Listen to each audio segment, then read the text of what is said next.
Immigrant gangs molesting people and stabbing them, it's a little bit of a problem. Native population of the UK complaining about it? Oh boy, that's a serious problem.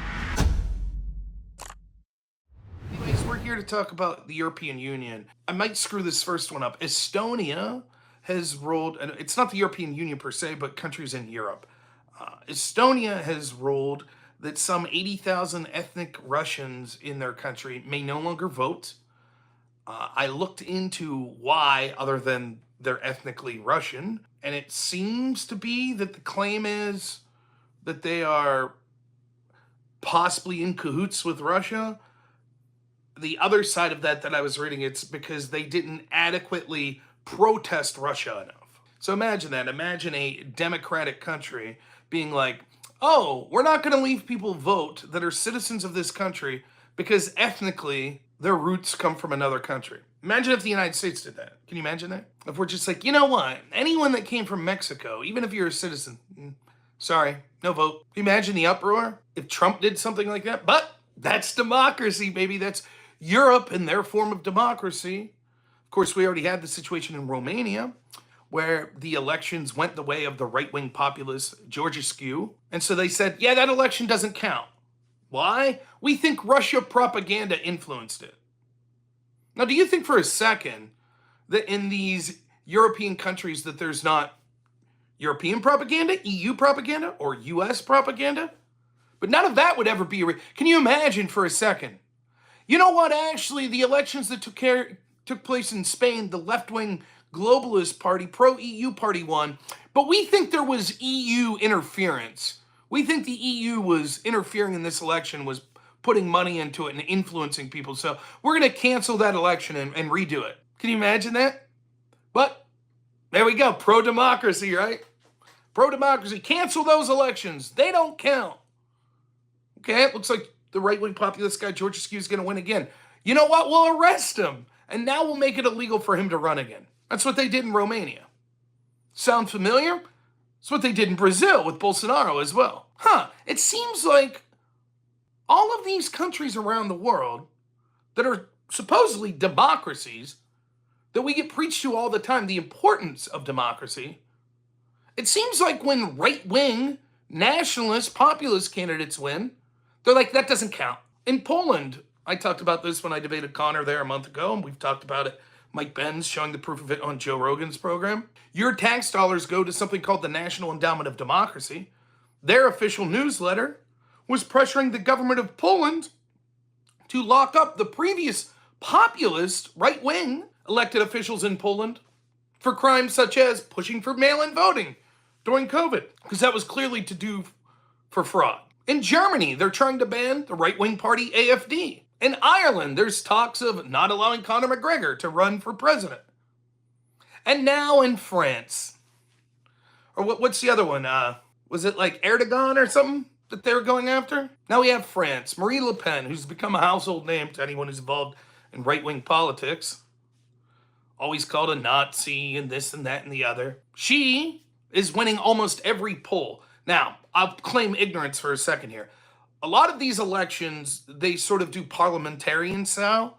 And so you end up with coalition governments that end up sort of beating out the one who wins the popular vote. If I'm not mistaken, Macron did this previously. They had a round of elections that they then redid and then built a coalition government. And so supposedly the right wing, the moderate right wings and the left and the far left all coalesce to prevent actual populists. But nonetheless, Marine Le Pen, due to most polling, was polling as the favorite to get the majority of the votes. And so they locked her up, or they're attempting to. She's looking at 4 years in prison, and she's not allowed to run for political office. Now, we'll get into the very scant details I have of her charge and her conviction. But just for a second, ask yourself this.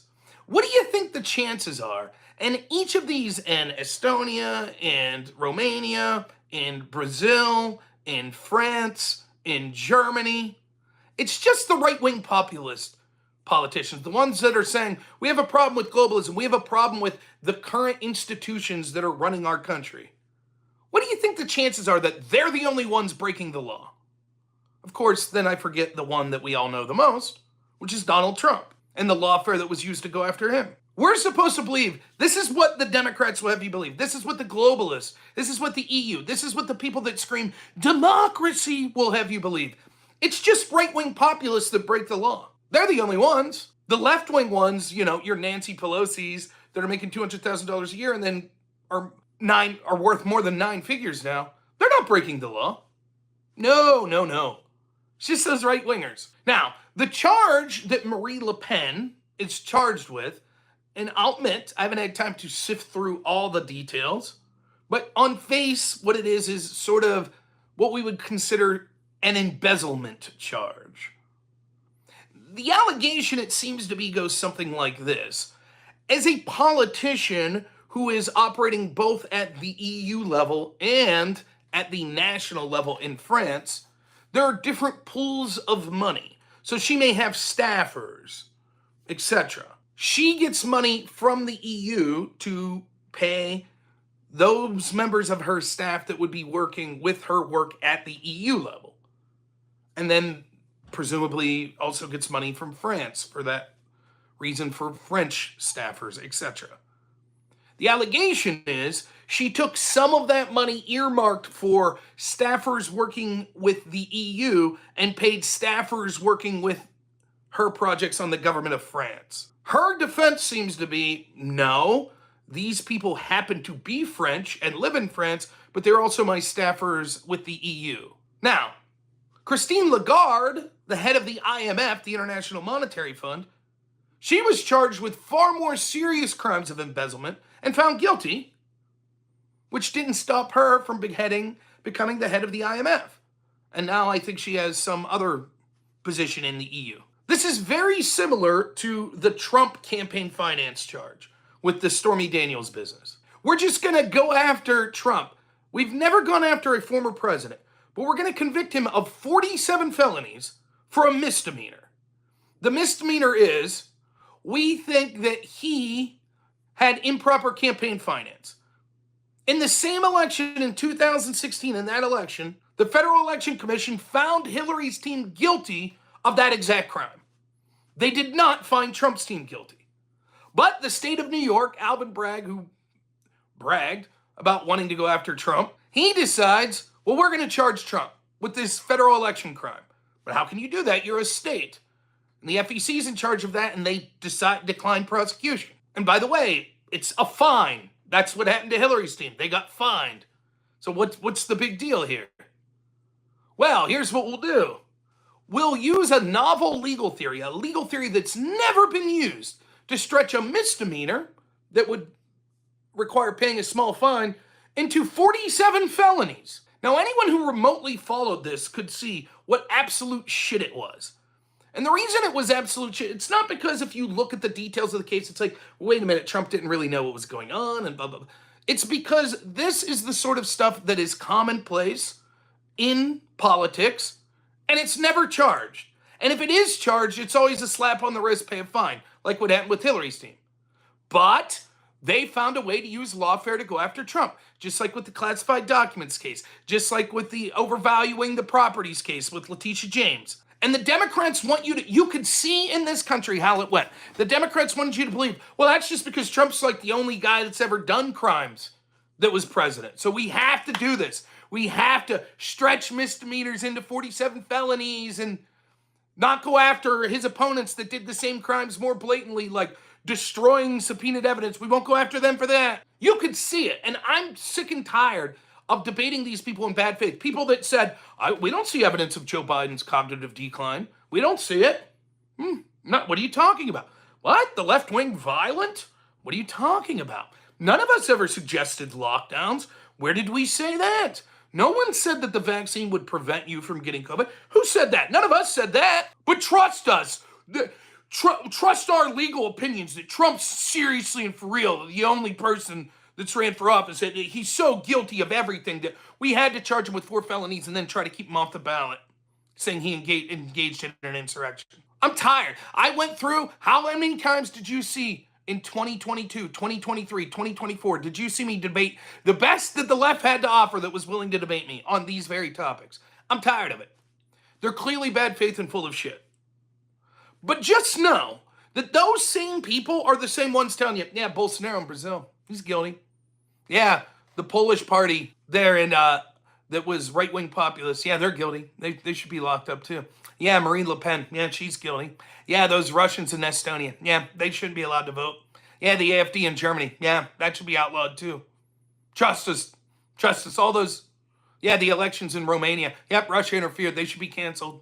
Yeah, Georgescu, yeah, he shouldn't be allowed to run in Romania. Yeah, Conor McGregor, yeah, he shouldn't be allowed to run in Ireland. Trust us. And look, if you read all of these, the New York Times and all of these establishment media places, they'll all say, oh, trust us. Yeah, these charges are really serious. By the way, the same mainstream media that will be saying, trust us, Marine Le Pen needs to go to jail and shouldn't be allowed to run, those same people are going to be telling you, when it comes to domestic issues, they're now telling you, oh, we wrote a book about, it turns out Joe Biden did have cognitive decline, and we were all lied to. Why should we be in an ally? Why should we be in a military alliance with NATO? With people that are just blatant authoritarians? Why should we? If we have to have proxy wars with countries like Russia because they're anti-democratic, why should we be in military alliances with these countries that are anti-democratic? Why should we? What values do they share of ours? How do we decide the establishment people in this country that are running our bureaucracies? How do we decide when we interfere in a country because they're anti-democratic? Apparently we're okay with that in Romania, in Syria, in Libya, but not the UK, not France, not Germany. Why should we? Turkey, another great example. Well, with Turkey, we have to be in a military alliance with them, but we can never leave Syria because if we do, Turkey's going to commit genocide against our ally, the Kurds. By the way, you see them all the time in, where is it?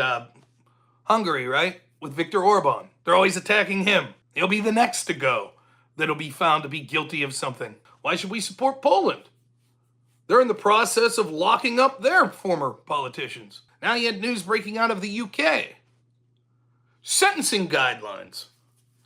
Well, what we're going to do is say, here are categories of people that deserve lighter sentences. And let me just skip to the end for you. It's everyone but white men. Women, lighter sentences. People of color, lighter sentences. Immigrants, lighter sentences. Muslims, lighter sentences. LGBTQ, lighter sentence. Oh, we're not prejudicial against white men. We're just beneficial to every other group. So if the law says, hey, you're looking at 2 years for this crime, well, you happen to be an immigrant man, so less time for you. Or you happen to be a woman, less time for you. Or you happen to be gay, less time for you. But yeah, white man, you get the full 2 years. But that's not being prejudicial, they say. No. See, because the sentence guidelines calls for 2 years, so we're not harming white men anymore. In the UK, you don't have free speech. You get arrested because you're more likely to get arrested if you point out what your own eyes could see. Hey, you know what? It turns out a lot of these migrants that we took in, they're not helping our community. In fact, they're culturally changing it significantly in ways I don't like.